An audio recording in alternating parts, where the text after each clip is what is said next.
Knowledge ഫാക്ടറിയുടെ പുതിയൊരു വീഡിയോയിലേക്ക് എല്ലാവർക്കും സ്വാഗതം. അപ്പൊ നമ്മൾ ഈ വീഡിയോയിൽ ഈ ആഴ്ചയിൽ ഏറ്റവും പ്രധാനപ്പെട്ട PSC വാർത്തകളെയും അപ്ഡേറ്റുകളെയും കുറിച്ചാണ് സംസാരിക്കാനായിട്ട് പോകുന്നത്.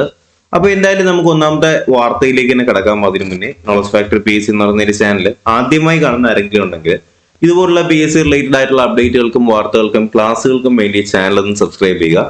അതുപോലെ തന്നെ നിങ്ങൾക്ക് എന്തെങ്കിലും സംശയങ്ങളും കാര്യങ്ങളൊക്കെ ഉണ്ടെന്നുണ്ടെങ്കിൽ അത് കമന്റ് ബോക്സിൽ കമന്റ് ആയിട്ട് അന്വേഷിക്കുക. ഓക്കെ, അപ്പൊ നമുക്ക് നമ്മുടെ ഒന്നാമത്തെ വാർത്തയിലേക്ക് തന്നെ കിടക്കാം. ആദ്യത്തെ വാർത്ത എന്ന് പറയുന്നത് കമ്പനി ബോർഡ് നിയമനം വാർഷിക കലണ്ടർ ആയിട്ടുണ്ട് എന്ന് പറയുന്നുണ്ട്. അപ്പൊ ഏതൊക്കെ പരീക്ഷകൾ ഏതൊക്കെ മാസങ്ങളിലാണ് 2025 നടക്കാനായിട്ട് പോകുന്നത് എന്നുള്ള കാര്യം നമുക്ക് ജസ്റ്റ് ഒന്ന് നോക്കാം. ഇതിനകത്ത് നിങ്ങൾക്ക് കാണാനായിട്ട് കഴിയും നമ്മുടെ ഡ്രൈവർ കം ഓഫീസ് അറ്റൻഡന്റിന്റെ പരീക്ഷ നടക്കാനായിട്ട് പോകുന്നത് ഓഗസ്റ്റ് ഒക്ടോബർ ആ ഒരു സമയത്താണ്.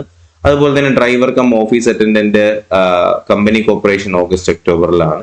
ഇതെല്ലാം ഡ്രൈവർ കം ഓഫീസ് അറ്റൻഡന്റ് തന്നെയാണ്. അതുപോലെ തന്നെ attender industrial development corporation October ഡിസംബറിലാണ്. അസിസ്റ്റന്റ് സബ് ഇൻസ്പെക്ടർ എന്ന് പറഞ്ഞൊരു എക്സാം ജൂൺ ഓഗസ്റ്റ് ആ ടൈമിലാണ്. ഫീൽഡ് ഓഫീസറിന്റെ പരീക്ഷ സെപ്റ്റംബർ നവംബർ ഒരു ടൈമിലാണ്. അതുപോലെ തന്നെ പോലീസ് കോൺസ്റ്റബിളിന്റെ പരീക്ഷ നടക്കാനായിട്ട് പോകുന്നത് ജൂൺ ജൂലൈ ഓഗസ്റ്റ് ആ ഒരു സമയത്താണ്. ഡ്രൈവറിന്റെ കമ്പനി കോർപ്പറേഷൻ ഉള്ളത് ഓഗസ്റ്റ് ഒക്ടോബർ ആണ്. ബോട്ട് ഡ്രൈവറിന്റെ ജൂലൈ സെപ്റ്റംബർ ആണ്. Assistant sub inspector trainee telecom July September.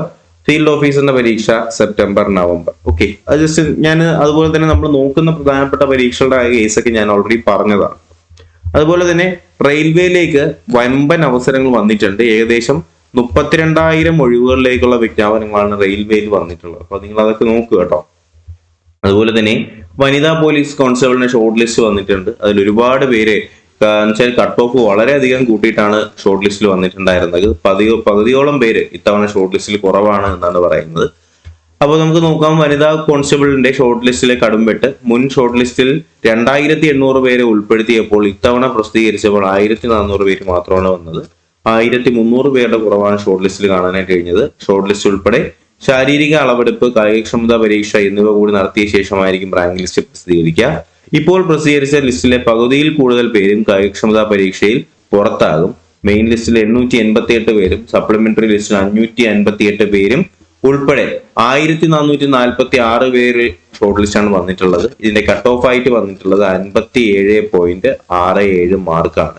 ഇതുവരെ കഴിഞ്ഞ നമ്മുടെ WCPയുടെ നിയമന ശുപാർശ 241 ആണെന്ന് കൂടി അറിഞ്ഞിരിക്കുക. ഓക്കെ, അപ്പൊ എന്തായാലും ഇത്തവണ WCPയിൽ കിട്ടാത്തവര് നിങ്ങൾ വിഷമിക്കേണ്ട കാര്യമില്ല. നിങ്ങൾക്ക് 2025 WCPയുടെ നോട്ടിഫിക്കേഷൻ വന്നിട്ടുണ്ട്, നിങ്ങൾ അറിഞ്ഞിട്ടുണ്ടാവും.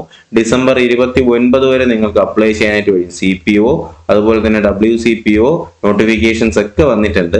അപ്പോൾ നിങ്ങൾ എന്തായാലും ഈ പറയുന്ന 2025 ഈ പറയുന്ന നോട്ടിഫിക്കേഷന് വേണ്ടിയിട്ട് തയ്യാറെടുക്കുക. അപ്പൊ അതിനു വേണ്ടിയിട്ട് നിങ്ങൾക്ക് വേണ്ടിയിട്ട് ഫോഴ്സ് 2025 എന്ന് പറയുന്ന ബാച്ച് നമ്മൾ സ്റ്റാർട്ട് ചെയ്തിട്ടുണ്ട്. അതിൽ നിങ്ങൾക്ക് പോലീസിൻ്റെത്, എക്സൈസിന്റെ, ബീറ്റ് ഫോറസ്റ്റ് ഓഫീസർ, ഫയർഫോഴ്സിന്റെ ഒക്കെ ക്ലാസ്സുകൾ, അതിന്റെയൊക്കെ നോട്ട്സും മെറ്റീരിയൽസും ഒക്കെ കിട്ടുന്നതായിരിക്കും. അപ്പൊ ഈ പറയുന്ന ബാച്ചിലേക്ക് നിങ്ങൾക്ക് ജോയിൻ ചെയ്യാൻ താല്പര്യം ഉണ്ടെങ്കിൽ 999 രൂപയാണ് പേയ്മെന്റ് ചെയ്യാനുള്ള നമ്പർ താഴെ കൊടുക്കുന്നുണ്ട്. 9961169272 നമ്പർ. അഥവാ നിങ്ങൾക്ക് ഈ പറയുന്ന ഏതെങ്കിലും പോലീസ് മാത്രം മതി എന്നുണ്ടെങ്കിൽ അതിനുള്ള ഫെസിലിറ്റി അവൈലബിൾ ആണ്. ഫയർമാൻ മാത്രം മതി എന്നുണ്ടെങ്കിൽ, ഫയർ വുമൺ മാത്രം മതി എന്നുണ്ടെങ്കിൽ അതിനുള്ള ഫെസിലിറ്റി അവൈലബിൾ ആണ്. എക്സൈസിന്റെ മതി എന്നുണ്ടെങ്കിൽ അതിനുള്ള ഫെസിലിറ്റി അവൈലബിൾ ആണ്. കൂടാതെ നമ്മൾ പോലീസിന്റെ CPO ഡ്രൈവറിൻ്റെത്, അതുപോലെ തന്നെ ഫയർഫോഴ്സിലേക്കുള്ള ഡ്രൈവറിൻ്റെതുമായിട്ടുള്ള ക്ലാസ്സുകൾ സ്റ്റാർട്ട് ചെയ്തിട്ടുണ്ട്. സബ് ഇൻസ്പെക്ടറിന്റെ മെയിൻസ് ക്ലാസ്സുകൾ നമ്മളിപ്പോൾ സ്റ്റാർട്ട് ചെയ്തിട്ടുണ്ട്. ഓക്കെ, അപ്പോൾ അടുത്ത വാർത്തയിലേക്ക് നമുക്ക് കിടക്കാം. നമ്മുടെ നെക്സ്റ്റ് വാർത്ത എന്ന് പറയുന്നത് LGSന്റെ നിയമന ശുപാർശ. അതിന്റെ കേസാണെങ്കിൽ 39% പേര് മാത്രമാണ് ഇതുവരെ നിയമന ശുപാർശയിൽ നടന്നിട്ടുള്ളത്. റാങ്ക് ലിസ്റ്റ് തീരാനായിട്ട് 6 മാസം പോലും ഇല്ല എന്ന് പറയുന്നുണ്ട്. 16,200 പേരുടെ ലിസ്റ്റിൽ നിന്ന് 6,400 പേരുടെ നിയമന ശുപാർശകൾ മാത്രമാണ് വന്നത്. ഇതില് 833 ഒഴിവുകളും NJD ആയി പോയിട്ടുണ്ട് എന്ന് പറയുന്നത് വളരെ സങ്കടകരമായിട്ടൊരു കാര്യം തന്നെയാണ്. അസിസ്റ്റന്റ് ജിയോളജിസ്റ്റിന്റെ 513 അപേക്ഷകൾ അസാധുവായിട്ടുണ്ട്. പോലീസ് ഡ്രൈവറിന്റെ ഷോർട്ട് ലിസ്റ്റിൽ 609 പേര്. ഡ്രൈവറിനൊക്കെ ഇനിയും ആൾക്കാർ വേണമെന്ന് പറഞ്ഞിട്ട് വാർത്ത കണ്ടിട്ടുണ്ടായിരുന്നു. സർജന്റ് പരീക്ഷ എഴുതാൻ 1,031 പേര്. അതുപോലെ തന്നെ LGSന്റെ കാര്യത്തിലാണെങ്കിൽ നിയമനം കൂടുതലും തിരുവനന്തപുരത്താണ്, ഒഴിവുകൾ കുറയുന്നു എന്ന് പറയുന്നുണ്ട്. അതുപോലെ തന്നെ സ്പോർട്സ് കോട്ടയിലേക്ക് 249 പേർക്ക് നിയമനം നടക്കുന്നുണ്ട്. അതുപോലെ തന്നെ അസിസ്റ്റന്റ് ഡേറ്റാബേസ് അഡ്മിനിസ്ട്രേറ്ററിന്റെ 4 ചോദ്യങ്ങൾ ഒഴിവാക്കിയിട്ടുണ്ട്. LDC എറണാകുളത്തിലേക്ക് 62 നിയമനങ്ങൾ കൂടി ആയിട്ടുണ്ട്. അതുപോലെ തന്നെ സ്റ്റാഫ് നഴ്സിന് 29 നിയമനങ്ങൾ കൂടി കിടക്കുന്നുണ്ട്. അതുപോലെ ഡ്രഗ് ഇൻസ്പെക്ടറിന്റെ ലിസ്റ്റിൽ 77 പേരാണ് ഉൾപ്പെടുത്തിയിട്ടുള്ളത്. അതുപോലെ തന്നെ PSCയുടെ മെഗാ വിജ്ഞാപനം അപേക്ഷിക്കാനായി ഇനി ദിവസങ്ങൾ മാത്രം എന്ന് പറയുന്നുണ്ട്. സെക്രട്ടേറിയറ്റ് അസിസ്റ്റന്റ് ഉൾപ്പെടെയുള്ള 308 തസ്തികയിലേക്കുള്ള അപേക്ഷ ജനുവരി 29 അപേക്ഷ അവസാനിക്കും. ഇനിയും നിങ്ങൾ അപേക്ഷിച്ചിട്ടില്ല എന്നുണ്ടെങ്കിൽ എത്രയും വേഗം തന്നെ നിങ്ങളുടെ പ്രൊഫൈലുകൾ ചെക്ക് ചെയ്ത് നോക്കുക. ഞാൻ പറയുന്ന ആഴ്ചയിൽ ഒരിക്കലെങ്കിലും നിങ്ങൾ എന്ത് ചെയ്യണം, വീക്കിലി വൺസ് എങ്കിലും നിങ്ങൾ നിങ്ങളുടെ പ്രൊഫൈൽ ചെക്ക് ചെയ്ത് നോക്കുക. പുതിയ നോട്ടിഫിക്കേഷൻസ് വരുന്നുണ്ടോ, എന്തെങ്കിലും അപ്ഡേറ്റുകളും കാര്യങ്ങളും കാണുന്നുണ്ടോ എന്നുള്ള കാര്യങ്ങൾ നിങ്ങളൊന്ന് ചെക്ക് ചെയ്ത് നോക്കുക. ഓക്കെ. അതുപോലെ തന്നെ ഇൻഷുറൻസ് മെഡിസിനിലേക്കുള്ള സർവീസ് സ്റ്റാഫ് നേഴ്സിലേക്കുള്ള 10 ജില്ലകളിലേക്കുള്ള റാങ്ക് ലിസ്റ്റാണ് നിലവിൽ ആയിട്ടുള്ളത്. തത്തുല്യ ഉയർന്ന യോഗ്യതാ മാനദണ്ഡങ്ങൾ പരിഷ്കരിച്ചിട്ടുള്ള പുതിയ വാർത്തകൾ വന്നിട്ടുണ്ട്.